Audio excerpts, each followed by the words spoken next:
je voudrais... à la chorale, vous pouvez faire un peu moins de bruit. Je voudrais dire tout simplement un grand merci à la chorale. Je vais dire à juste Teto. Mais les gars, doucement là, on fait les trucs là où vous venez marcher. Et je suis convaincu que le Seigneur nous bénira. Amen. Il sanctifiera vos vies. Amen. C'est bon pour toi.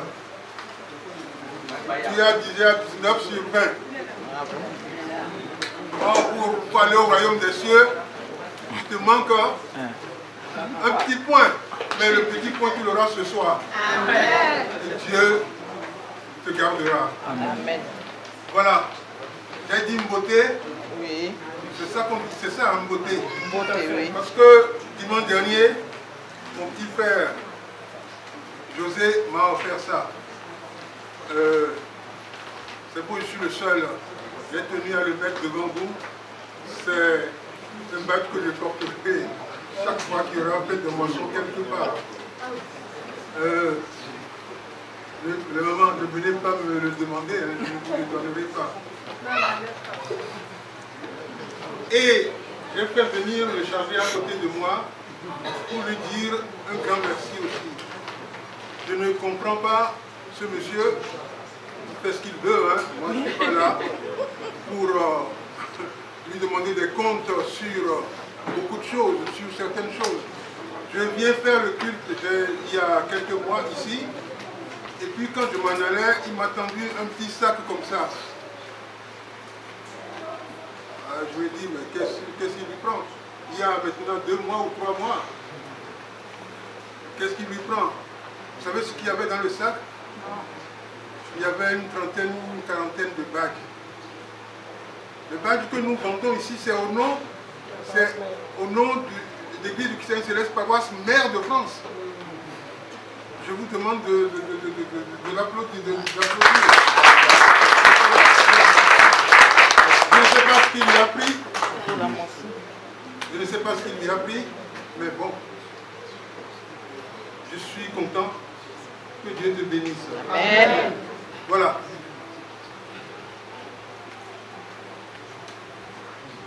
Est-ce que quelqu'un peut nous prendre rapidement le texte, le premier texte?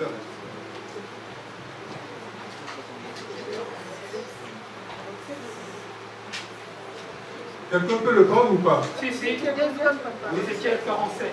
Ézéchiel 47, 1 à 10. 1 à 10. Oui. Il me ramena vers la porte de la maison. Et voici... Il y a un ange qui a ramené Ézéchiel vers la porte de la maison. La porte d'une maison. Et voici, de l'eau sortait sous le seuil de la maison. Vous n'avez jamais vu ça quelque part? Quand les caves sont inondées ici, à l'Orient, il y a de l'eau sous les maisons. Mais là, c'est bizarre. Continue. À l'Orient, car la face de la maison était à l'Orient. L'eau descendait sous le côté droit de la maison. Oui. Au midi de l'autel. Oui. Il me conduisit par le chemin de la porte septentrionale. Oui. Et il me fit faire le tour par dehors jusqu'à l'extrémité de la porte orientale. Oui. Et voici, l'eau coulait du côté droit. Lorsque l'homme s'avança... Notez ça, hein? L'eau coulait de quel côté? Côté droit. Ouais. Lorsque l'homme s'avança vers l'Orient, il avait dans la main un cordeau et il mesura 1000 coudées. Il me fit traverser l'eau et j'avais de l'eau jusqu'aux chevilles. Il a commencé par mettre son pied dans l'eau qui coule. Et puis il y avait de l'eau jusqu'à la cheville seulement. Ensuite, il mesura encore 1000 coudées et me fit traverser l'eau et j'avais de l'eau jusqu'aux genoux. Ah, ça veut dire que l'eau a pris de l'épaisseur, hein? D'accord? Oui. Bon, elle est abondante maintenant. À partir... Voilà. Ensuite, il mesura encore 1000 coudées et me fit traverser. ouais. Et j'avais de l'eau jusqu'au rein. Ah, quand on a de l'eau jusqu'au rein, il ne faut pas être un petit, il ne faut pas jeter un petit dans cette eau-là, le petit sera noyé. Donc, l'eau augmente de volume. Oui. Il mesura encore 1000 coudées. C'était un torrent que je ne pouvais traverser. C'était Un torrent oui, que je ne pouvais traverser. oui. Car l'eau était si profonde qu'il fallait y nager. Ah, C'était un torrent qu'on ne pouvait traverser. attends, princesse, attends 2 secondes. L'eau coulait du dessous d'une maison. Ça ne fait être que d'une petite épaisseur au départ. Voilà que cela va jusque... Et puis maintenant, il fallait nager dans l'eau, sinon on est noyé. Oui, continue. Il me dit, as-tu vu, fils de l'homme? Et il me ramena au bord du torrent. Quand il m'eut ramené, voici, il y avait sur le bord du torrent beaucoup d'arbres de chaque côté. Ah, beaucoup, D'arbres de chaque côté. Il me dit, beaucoup d'arbres de chaque côté. Les arbres, c'est pourquoi, on en parlera tout de suite. cette eau coulera vers le district oriental, Oui, descendra dans la plaine Oui. et entrera dans la mer. oui, Lorsqu'elle ne sera jetée dans la mer, les eaux de la mer deviendront saines. Tout être vivant qui se meut vivra partout où le torrent coulera. Et il y aura une grande quantité des eaux, quantité de poissons, car là où cette eau arrivera, les eaux deviendront saines et tout vivra. Partout où parviendra le torrent. Des pêcheurs se tiendront sur les bords depuis le Guédi jusqu'à Engaïl. On étendra les filets et il y aura des poissons de diverses espèces, comme les poissons de la grande mer. oui. Et ils seront C'est très bon, nombreux. c'est bon pour le moment. C'est bizarre ce que fait cette eau-là. Il coule du dessous d'une maison. D'accord. L'eau, pardon, 2 secondes.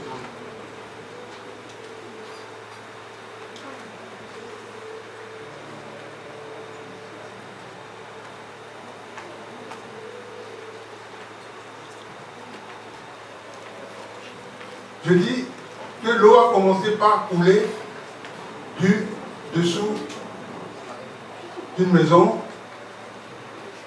et puis ensuite cette eau devient importante. Quand ça devient important, c'est une boue. Mais on continue à dire que cette eau était claire et que les plantes qui se trouvaient sur le bord de la coulée d'eau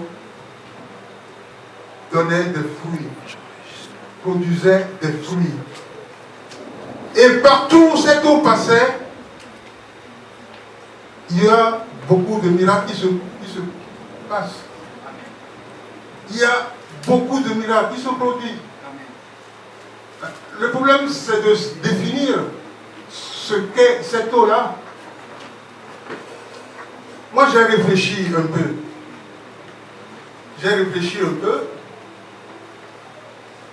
Je ne sais pas si vous serez d'accord avec moi.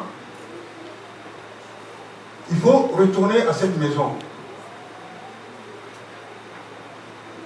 Qui doit habiter dans cette maison-là pour que les choses se passent ainsi? Les gens n'ont rien demandé. Il n'y a pas eu de tornade. Il n'y a rien eu. Il n'y a pas eu de pluie ailleurs. L'eau a jailli de là. Et cette eau fait du bien aux gens qui n'ont rien demandé. Vous savez, je n'oublie jamais que je suis Yoruba d'origine. Hein. Ce qu'on appelle Oréof. Hein. C'est ça. Un cadeau que vous ne méritez peut-être pas vers les hommes. Et quand ces hommes-là entendent les mots prononcés par les évangélistes, quelque chose change en eux. Amen. Cette eau-là, je dis que ça provient du Christ, puisque on nous a dit que quelqu'un habite dans cette maison. Ça ne peut être que Dieu. Quand vous lirez ce texte-là, la suite du texte, vous vous rendez compte, ils ont précisé que c'était la maison de Dieu. Amen. Donc la maison de Christ. Il y a quelque chose de nouveau, de bizarre qui se passe pour l'homme. L'homme n'a rien demandé. L'homme était peut-être dans la misère, mais l'homme n'a rien demandé. Et qu'est-ce qui se passe? Dieu fait des miracles dans leur vie. Amen. Qu'est-ce qui est arrivé avec l'avènement du Christ?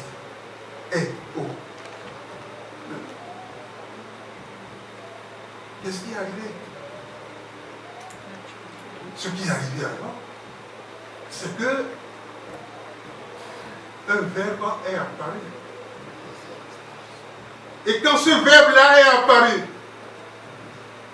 quand il dit « Lève-toi et marche », la personne se lève et marche. Mais ce verbe-là n'était pas visible aux gens. Mais c'était lui. Cette eau qui coulait. C'est un test de la moisson, ça. C'était lui, cette eau qui coulait, qui allait vers les hommes qui ne sont pas demandeurs. Parce que, comme dit le psalmiste, louez l'Éternel car il est bon, car Sa miséricorde durera toujours. quand on Amen. parle de miséricorde, Dieu ne demande pas votre envie avant de vous faire miséricorde. Amen. Il ne demande pas votre avis. Il vous regarde. Ou alors c'est quelqu'un qui intercède pour vous auprès de lui et il agit.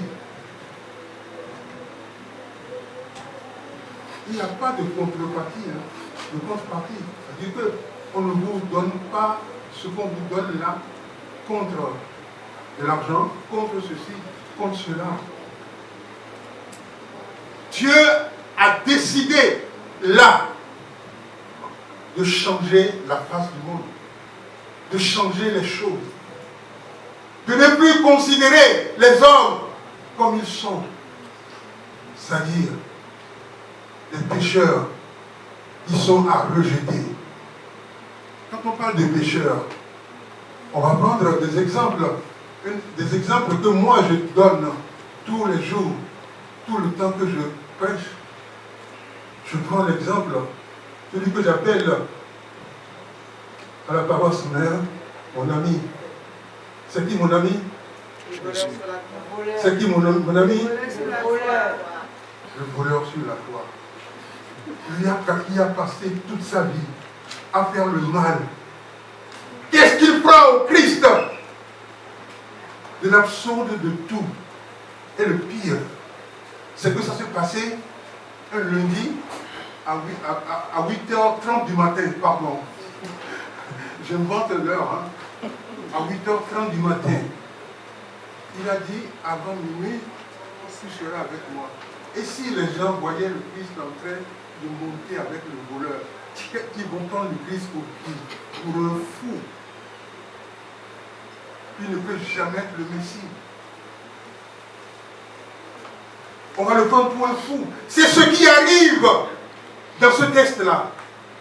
Dieu a décidé de tout changer, de venir lui-même sans prévenir. De venir lui-même sans prévenir et de venir sanctifier les hommes, de venir les transformer, de venir les changer. Le seul miracle qu'il voyait, c'est que désormais, les plantes donne des fruits. C'est que désormais, l'eau qui n'existait peut-être pas, ou qui, quand elle coule, peut-être d'une autre source, était saumâtre, était imbuvable. Et cette eau-là était devenue claire. Et puis, on nous a dit qu'il y avait beaucoup de poissons.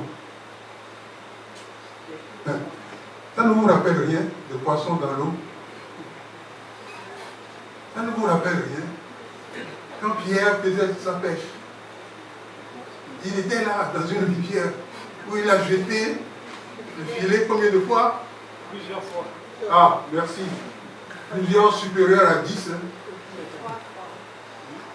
Oh, disons supérieurs à 100. Maître, nous avons travaillé toute la nuit sans rien prendre. Voilà. Mais sur ta parole, je jeterai le filet. Voilà. L'ayant jeté, ils prirent une grande quantité de poissons et leur filet se rompait. Mais quand il a pris ce poisson-là, comment il a pris ce poisson-là? Le poisson n'y était pas. Cela veut dire que celui qui est là, il connaît le langage des poissons. Amen. Il sait parler aux poissons. Et c'est lui qui était dans cette maison-là. C'est lui, le Christ, qui était dans cette maison-là. Il a parlé, il a dit, jetez vos filets là. Les poissons ont entendu ce langage-là. Ils ont entendu. Le Seigneur a besoin de nous. Multiplions-nous en quelques secondes. Et allons vers l'endroit qu'il nous a indiqué. Et les enfants de Dieu ont mangé jusqu'à satiété et au-delà de la satiété. Est-ce qu'ils vont demander? Non. Là, c'est un exemple vivant. C'est un exemple vivant que nous avons. Il faut que vous compreniez cela. Croire en Dieu, ce n'est pas de l'utopie. Croire en Dieu, c'est une réalité qu'il faut vivre. Qu'il faut vivre. Une grande réalité qu'il faut vivre. Et puis mettre Dieu à sa place. Amen. Vous savez, ce que je n'aime jamais faire, c'est trouver des diminutifs pour le Christ. C'est trouver des diminutifs pour le Christ. Je n'aime pas ça. Il est quoi? Je suis ivoirien hein, aussi. Il est quoi? Le Christ, il est Digba. est-ce qu'il y a des Ivoiriens là? Non. Il y a des Ivoiriens là? Ah, quand même.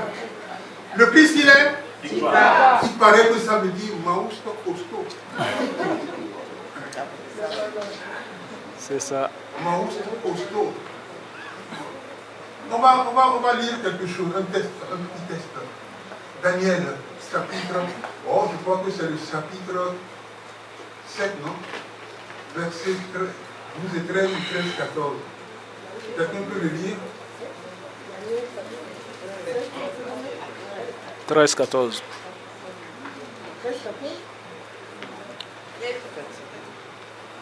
Daniel 7, chapitre 13.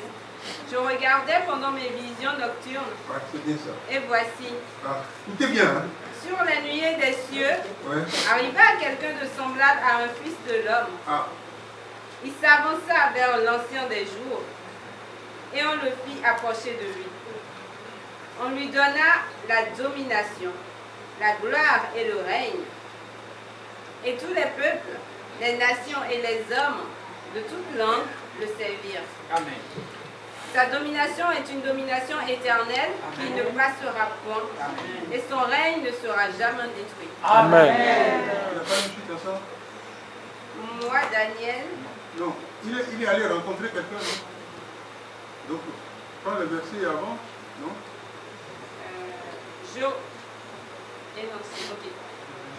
Je regardais pendant que l'on plaçait des trônes et l'ancien des jours s'assit.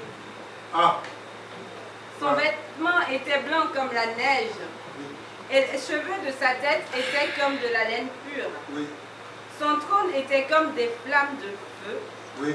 et les roues comme un feu ardent. Oui. Un fleuve de feu coulait et sortait devant lui. 1000 milliers le servaient, et 10 000 millions se Ce qui s'est tenaient. passé là, c'est que quelqu'un qui a forme d'homme est allé rencontrer un vieillard. D'accord?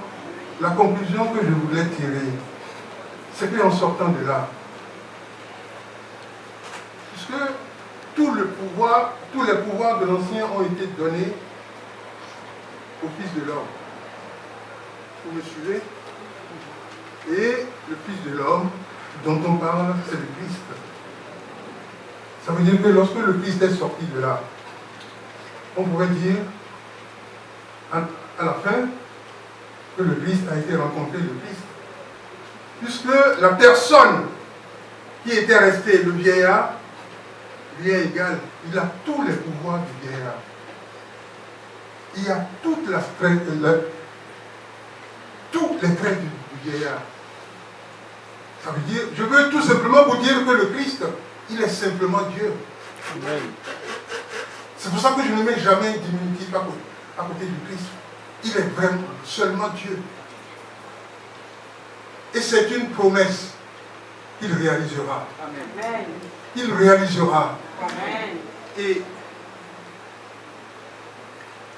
je ne suis pas en train de flatter les membres de cette paroisse. Je crois que ce texte-là n'a pas été choisi par hasard.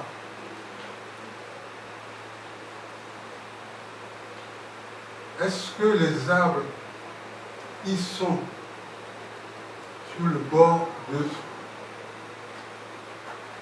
de la canalisation, qui drainent l'eau, est-ce que ce n'est pas vous? Amen.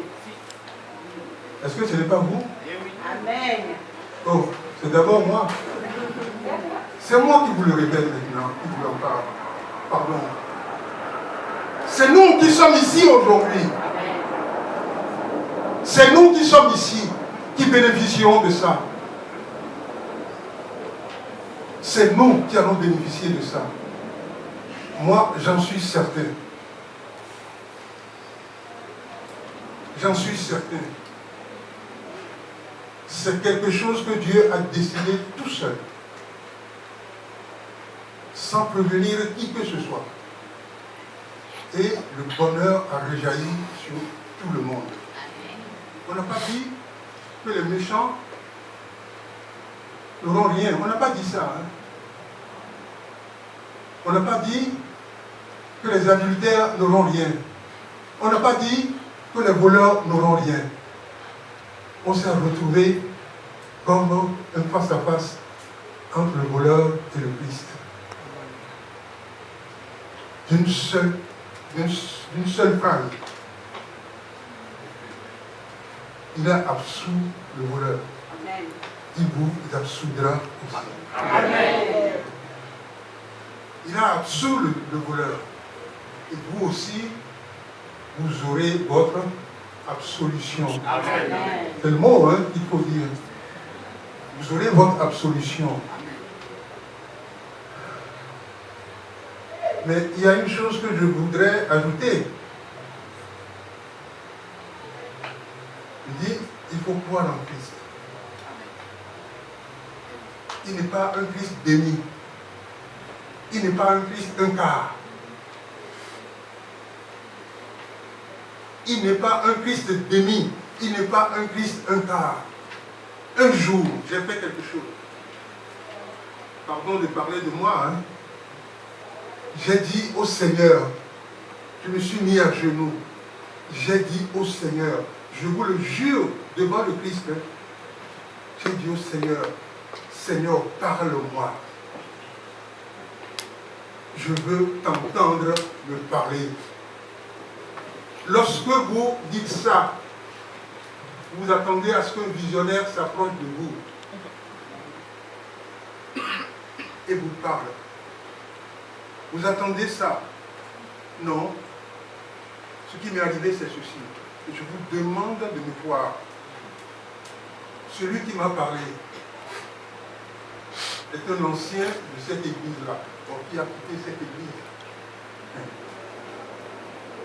Il m'a appelé. Il était aux États-Unis. Il m'a appelé, il m'a dit ceci. Le Seigneur m'a dit que tu as besoin d'argent.